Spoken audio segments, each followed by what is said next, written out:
दोस्तों, प्रकाश knowledge solution channel पर आपका स्वागत करते हैं। कक्षा 10 के इतिहास के महत्वपूर्ण प्रश्न देखेंगे जो परीक्षा में बार बार पूछा गया है। तो पहला क्वेश्चन है कि प्रथम विश्व युद्ध किन्हीं दो कारण को लिखें। तो प्रथम विश्व युद्ध के निम्नलिखित दो कारण हैं। प्रथम विश्व युद्ध का तत्कालिक कारण 28 जून 1914 को आर्कड्यूक फर्डिनेंड की बोस्निया की राजधानी सरोजा में हत्या हुई थी। इसी के कारण प्रथम विश्व युद्ध की शुरुआत हुई थी। दूसरा कारण यह था कि संपूर्ण यूरोप दो गुटों में बटा था। दो गुटा नहीं, कई गुटों में बटा था, मतलब हर क्षेत्र अपने अपने गुटों में बटा था। कटुता एवं विदेश का माहौल था। कटुता मतलब कि हर कोई एक दूसरे का दुश्मन बना हुआ था। विदेश मतलब कला होता है कि हर कोई दूसरे से कला करते हुए चलता है। का माहौल व्यापक था, सभी एक दूसरे के शक के निगाह से देख रहे थे। और पूछेगा प्रथम विश्व युद्ध की शुरुआत 28 जून 1914 को और ख़त्म कब हुआ था। तो 4 साल ये युद्ध चला था, 1918 ईस्वी में ख़त्म हो गया था। अगला क्वेश्चन, हम दूसरा क्वेश्चन देखते हैं। 1848 ईस्वी में फ्रांसीसी क्रांति का क्या कारण था। तो 1848 ईस्वी में फ्रांसीसी क्रांति का प्रमुख कारण निम्नलिखित थे। लुई फिलिप नीति की असफलता, मध्यम वर्ग का शासन पर प्रभाव, तीसरा राजनीति दलों का संगठन का अभाव और चौथा समाजवाद के प्रसार। इस क्रांति का सबसे महत्वपूर्ण यानी फ्रांसीसी क्रांति का सबसे महत्वपूर्ण कारण लुई फिलिप नीति और जनता के में उसके प्रति असंतोष, यानी लुई फिलिप जो उनके नेता थे उन पे उनको विश्वास नहीं था। वह जनता के तत्कालीन समस्याओं को सुलझाने में असमर्थ रहे और जनता की जो समस्या थी उसको सुलझा नहीं पाए। तीसरा था समस्या को सुलझाने में असमर्थ रहे और जिसके कारण क्रांति का सूत्रपात बना, यानी क्रांति का शुरुआत हुआ। तीसरा क्वेश्चन देखेंगे।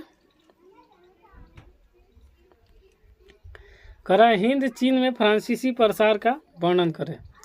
तो हिंद चीन में यानी 17वीं शताब्दी में बहुत से फ्रांसीसी व्यापारी पादरी हिंद चीन पहुंच कर गए। 1747 ईस्वी के बाद फ्रांस और अन्नाम में रुचि लेने लगे। चीन के शासक के साथ संधि का मौका मिला। 19वीं शताब्दी में अन्नाम कोची चीन में फ्रांसीसी पादरियों की बढ़ती गतिविधियों के विरुद्ध उग्र आंदोलन हो रहे थे। फिर भी 1862 ईस्वी में अन्नाम का सैन्य बल पर संधि के लिए बाधित किया गया। उसके अगले वर्ष कंबोडिया भी संरक्षण में ले लिया गया और 1883 ईस्वी में तोकिन में फ्रांसीसी सेवा का प्रवेश हुआ। इसी तरह 20वीं शताब्दी के आरंभ तक संपूर्ण हिंद चीन का प्रशासन के अधीनता में आ गया, यानी संपूर्ण को फ्रांसीसी कब्जे से बाहर कर लिया गया। उसके बाद कह रहा है कि रॉलेट एक्ट से आप क्या समझते हैं। रॉलेट एक्ट ये एक घटना थी जो अंग्रेज के द्वारा लाया गया था और उसमें ऐसा एक कानून पास किया गया था कि जो मतलब कोई भी व्यक्ति पर किसी का शक हुआ, मान लीजिए दरअसल आज के टाइम में जैसे दरोगा पुलिस को किसी पर शक हुआ तो उनको बिना कारण नोटिस के गिरफ्तार कर लिया जाता था। यही रॉलेट एक्ट में था। रॉलेट एक्ट देखिए, लॉर्ड चेम्सफोर्ड ने न्यायाधीश सिडनी रॉलेट की अध्यक्षता में एक समिति का नियुक्ति की जिसकी अनुशंसा पर 25 मार्च 1919 ईस्वी में रॉलेट एक्ट पारित हुआ। इसके अंतर्गत किसी व्यक्ति को अमान्य साक्ष्य और बिना वारंट के भी गिरफ्तार किया जा सकता है। इसके विरोध में कोई अपील नहीं की जा सकती।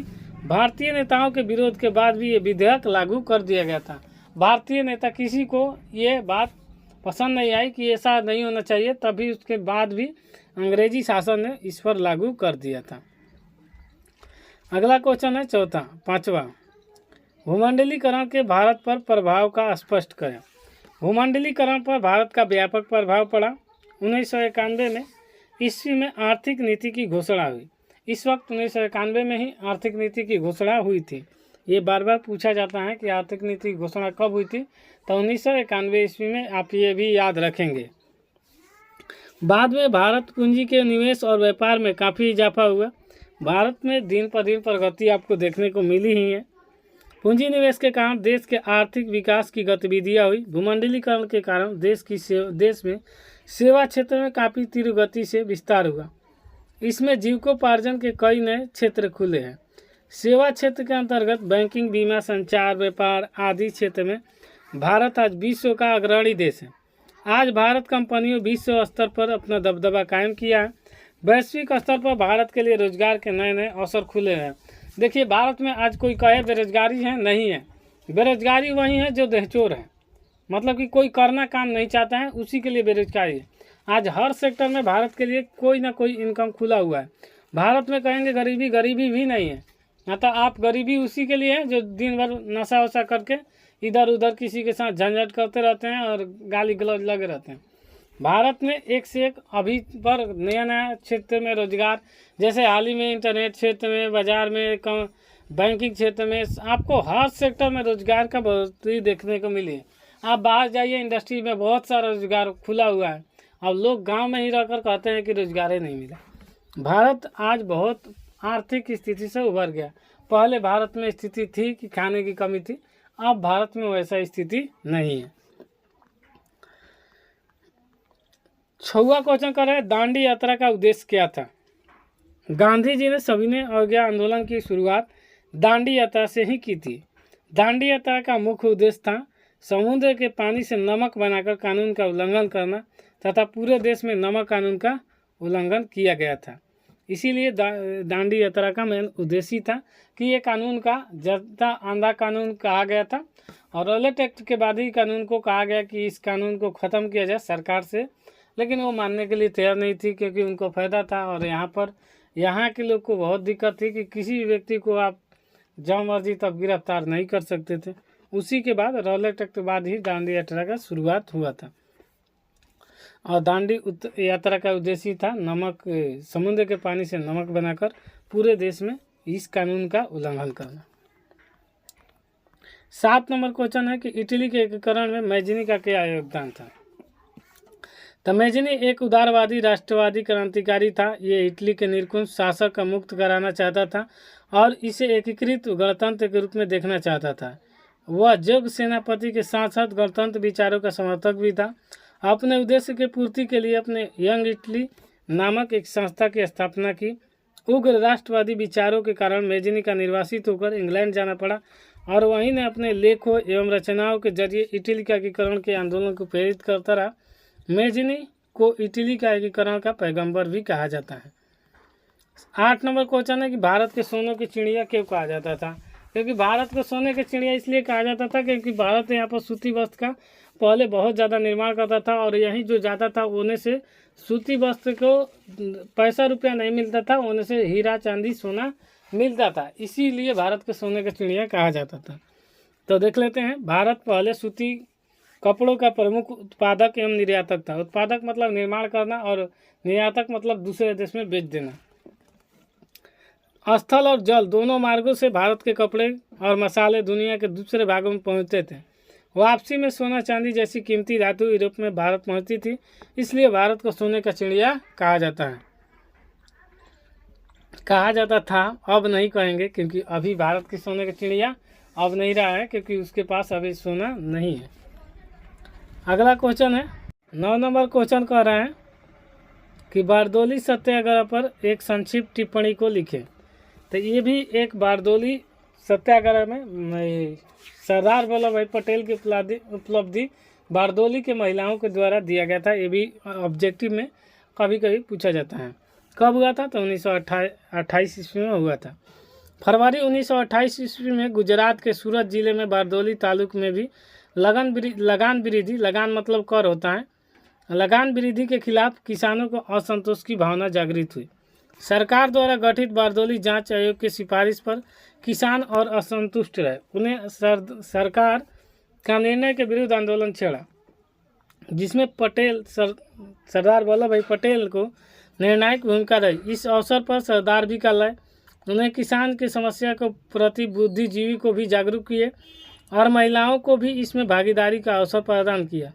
किसान के समर्थन में मुंबई में रेलवे हड़ताल हुई और के.एम. मुंशी द्वारा लालजी नरंग ने आंदोलन का समर्थन में मुंबई विधान परिषद की सदस्यता को त्याग दे दिए। फलस्वरूप सरकार को ब्लूमफील्ड और मैक्सवेल के नेतृत्व में इस नई जांच समिति का गठन करना पड़ा, जिसमें इस विधि के अनुचित माना गया। लगान की दर में सरकार की कमी से इस प्रकार का आंदोलन सफल ढंग से संपन्न हुआ। जैसे मान लीजिए कि आज भी जीएसटी है भारत में। पहले ये कर होता था, पहले एक कर लिया जाता था, लेकिन सरकार से मनमानी कर लिया जाता था। जैसे आज बता दिया जाता है कि 5% जीएसटी, 18% जीएसटी, ये सब बताकर आपको लिया जाता है। लेकिन पहले ऐसा नहीं किया गया। इस लगान मतलब कर ही होता है, एक टैक्स होता है, तो वो लगाकर बिना कहे सरकार से और ज़्यादा सरकार ने थोप दी किसानों पर। उसी को सरदार वल्लभ भाई पटेल ने कहा कि ये ठीक नहीं है किसानों के लिए, और बाद में वो आंदोलन करते रहे तो वो लगान यानी टैक्स वापस ले लिए सरकार ने, तो जिसमें आंदोलन के पूरा निर्माणकर्ता और इनको सरदार की उपाधि मिली थी। आगे कर रहा है 10 क्वेश्चन और आज का ये लास्ट क्वेश्चन है। दोस्तों अगर वीडियो पसंद आता है तो आप लाइक शेयर सब्सक्राइब जरूर करिएगा। कोई दिक्कत होता है तो कमेंट बॉक्स में अपना सलाह जरूर दीजिएगा। कह रहा है कि यूरोप में राष्ट्रवाद को फैलाने में नेपोलियन का बोनापार्ट किस तरह सहायक हुआ। तो नेपोलियन के समय इटली और जर्मनी मात्र एक भौगोलिक अभिव्यक्ति थे। नेपोलियन ने अनजाने में अप्रत्यक्ष रूप से इटली एवं जर्मनी के छोटे छोटे विभाजित प्रांतों को एकीकरण कर दिया था। दोनों राज्य को असंगठित राजनीतिक रूप से देने का प्रयास किया। दोनों देश के राष्ट्रीयता की भावना को जागृत किया। नेपोलियन की समानता एवं बातचीत पर आधारित नवीन समाज का निर्माण इन देशों में कर दिया। इस दृष्टिकोण से हमें नेपोलियन की क्रांति का वास्तविक अग्रदूत कह सकते हैं, जिसे यूरोप में दो राष्ट्र के संगठित होने के लिए प्रेरणा दी। यानी दो अलग राष्ट्र कैसे होता है, इसी घटना से हम सीख सकते हैं कि यूरोप में राष्ट्रवाद फैलाने से नेपोलियन बोनापार्ट किस तरह सहायक हुआ और इससे फ़ायदा हुआ कि उसे दो राष्ट्र में अलग का निर्माण कर दिया। इसके बाद ये आज का लास्ट क्वेश्चन था, और वीडियो पसंद आए तो आप लाइक शेयर सब्सक्राइब जरूर कीजिएगा। इसी के साथ मिलते हैं नेक्स्ट वीडियो में, तब तक के लिए जय हिंद।